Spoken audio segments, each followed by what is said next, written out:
Hey guys, today we're checking out what will be new next patch in 8.7, which should be in just under a week now. This is supposed to be a little bit of a smaller one, but we have some cool stuff to look at. The new Bootylicious Irelia is going to be out this patch as well, so if you aren't sure what she does yet, I'll do a little bit of a rundown at the end of the video. By the way, something people keep asking me is the Ari rework. It has been delayed again, but apparently it's getting closer now. Something that is really likely is her charm getting a 20% damage amp now to the rest of her abilities, if it hits though. Basically, when these finally do come through, the changes, she'll be a much better assassin as long as you do hit the charm. One of the biggest changes though is actually to minions, mainly the cannon minion. Honestly, it gives them more money now and more health. It's worth 15 more gold anyway, a bit more of a gold value growth over the game. It's actually increased 10 times as much, but that's partly because they're adjusting melee and caster minions. Melee will be a little bit more, but casters will be 3 less, super minions be a bit more as well. They're trying to make cannons worth a lot more so you fight over them. That is the entire idea. They're worth more gold, you don't want to miss it, right? But because they're also tankier, it means it's easier to push with that cannon wave, so it's better to protect it.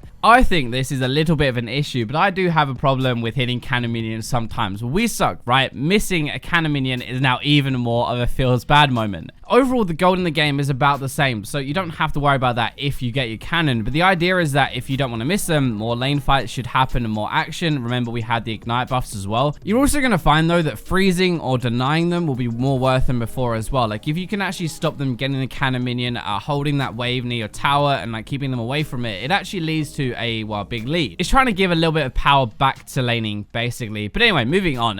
Red buff will not be doing true damage to towers anymore. Not something you probably planned to do, but it would have been nice if you had red buff anyway. The big story of this patch though is probably these little buggers. Ninja Tabby is having the armor on them lowered by 10. The main winners are lethality users really. Tanks lose out on this, so do AD carries as a quick answer to like a Zed and every top laner and their mother who buys this, but assassins love it. To give you an idea, Ninja Tabby actually cancelled out the lethality from having both Ghostblade and Dustblade together if you were level 11. Now you'll be reducing that armor by 10 instead of just cancelling the Tabby out. It is going to help AD carries a little bit, of course, like if a tank is stacking armor, but the main benefit you get is when you're building arm pen. This is going to make every assassin in the game just a little bit better. It might make them overpowered, but it will help them quite a lot. Top lane might change as well, to be fair. Ignite was buffed, so you could take it instead of TP, maybe. A new Conqueror as well for damage, and now you can't rush Tabbies as an answer to try and survive your lane. Another item change is Rage Bait. The cost is going to be increased by 300 gold. Even after the changes at last patch, it seems like a really good first item, which we didn't really expect. A few champions are insane with it, like Jhin. Apparently that is a bug, but who knows? Otherwise, it seems to just be a little bit weaker early, but a lot better as you get into the game as you scale. This locket change, though, is pretty harsh, right? The shield is going to be worse, and it's going to have a 30-second higher cooldown. So when you look at this, you think, actually, that's good and bad, right? The base is going to be less per level now, but you do start the game with 20% bonus health, even if you don't get as much throughout the game. You have to remember, though, that this is bonus from items and like runes and stuff like that. It's not 20% of your maximum health, which is like your base health. Most of your health early game, funny enough, comes from base because you haven't bought any items yet. So early into the game, you're not going to be having any health from items really, so it's not going to help very much. There are quite a few minor rune changes that you can see on the screen. The tenacity one and precision is actually quite good on tanks, I think, and getting another 10% might make you take this over the attack speed maybe. Presence of mind though is the biggest one out of these 5 though, right? Getting a kind of mini rework really won't be as stupid on champions like Kassadin anymore, where you just spam your ult and get it for free. It's now only 20% max mana refund, but it gives you 10% of your ultimate cooldown back after that as well as a refund. So it doesn't seem to have a cooldown either. If you kill 3 people, that'll be 30% off your ultimate, right? And that seems pretty good. It's gonna massively change who you would take this on though. Like, it's a little bit weird, it's a little bit janky. I don't know if you guys have that word outside the UK, but it's a bit niche, right? It's only good on a few champions. This one I wanted to keep on its own though. It is another minor rune change, but like mana flow ban is getting a rework. It's completely different, no longer restores mana, but gives you permanent mana instead. Then after it is stacked, you get the mana regen, but it is going to take a little while. To get that stacked, you need 250 mana after that, so like 10 casts.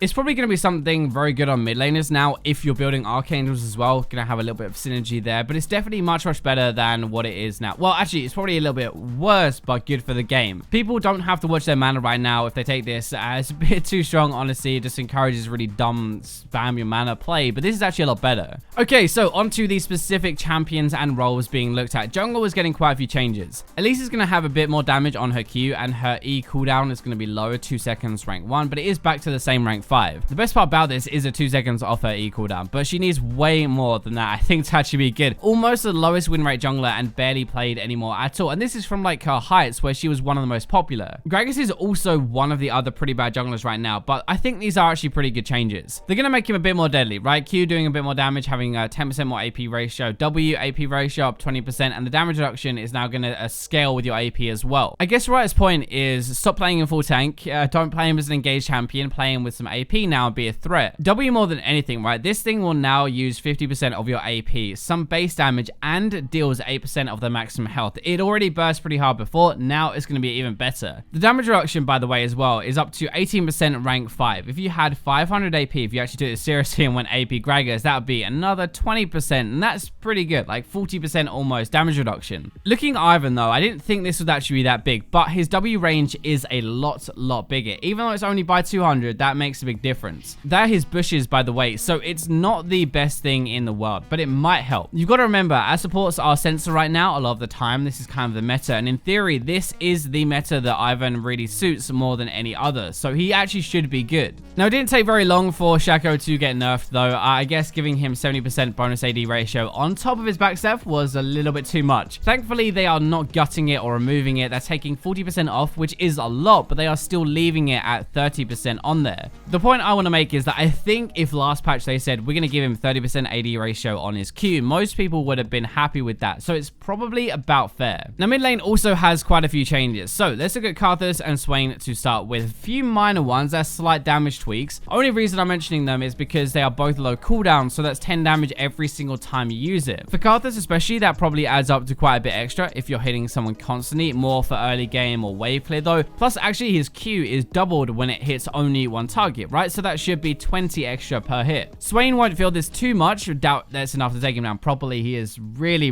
good at the moment, but he does spam this thing. There are some Lux changes, and she's always been a popular champion, especially at lower ranks, I think, actually, but her ultimate cooldown refund has been increased a little bit, so it's better at rank 1. That effect also has this new thing now as well, which is really good, that triggers on champions who die within 1.75 seconds of being hit by her ult. It fixes one of the biggest problems with that new mechanic that we gave her ages ago. Sometimes that Arcane Comet or Scorch or whatever finishes them off, and you don't get the cooldown refund. The thing is, when it actually procs, it is so busted, but it never does, so we never really realize how good it could actually be. Finally, some Z changes. Damage up on targets past the first one hit, so more than anything, this is just helping his wave clear, I think. Sometimes he will use it for poke as well, sure, through the minions, but the aim is probably to let him push a little bit harder. If you can push and you can control the lane or not be stuck under your tower, then you can roam or you can fight a lot easier, which is exactly what he wants as an assassin. This is actually a perfect example why LeBlanc was so strong after her wave clear buffs and her rework, because you couldn't pin her under tower anymore. She was actually pushing you in, and it made her a lot worse because she could roam for free. AD carry and support don't really have any changes this patch, so looking at top lane, Malphite, he's getting EAP ratio up 40%, and surely it's not going to ever get used unless you go nuts and go AP Malphite, but that is a pretty big AP ratio to add. Honestly, it's not something you're going to be using that often. It was pretty high anyway, but it just doesn't fix the problems with Malphite having a bit of an outdated kit. The rumble changes are pretty nice though, and it's good that they are fixing his Q, which is his main damage early.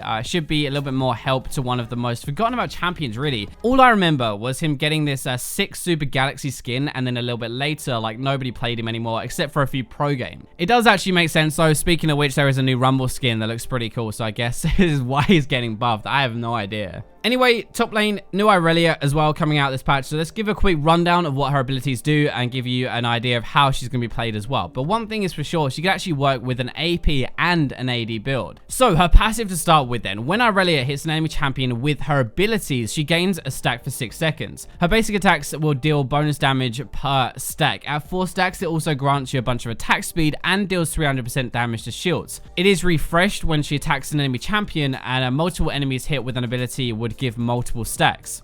Anyway, that keeps Irelia as the auto-attacking machine, so same theme as before, but now her Q is also similar.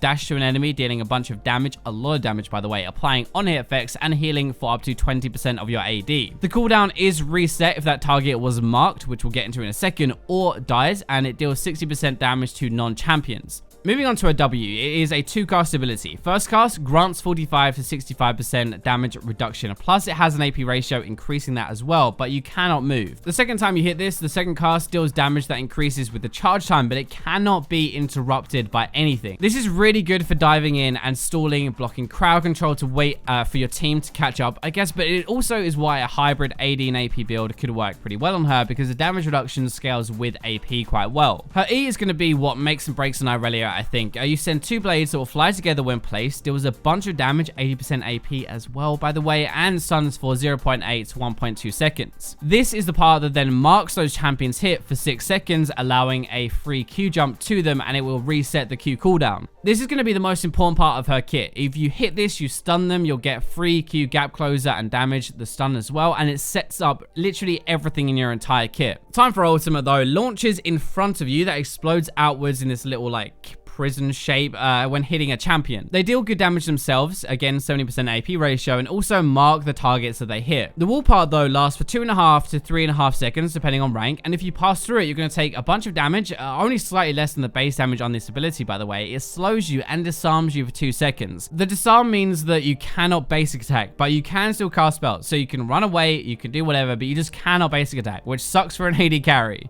Now anyway, that wraps up 8.7. Thank you for watching the video. I hope you enjoyed and looking forward to the new patch, but for now I will leave you with the robots.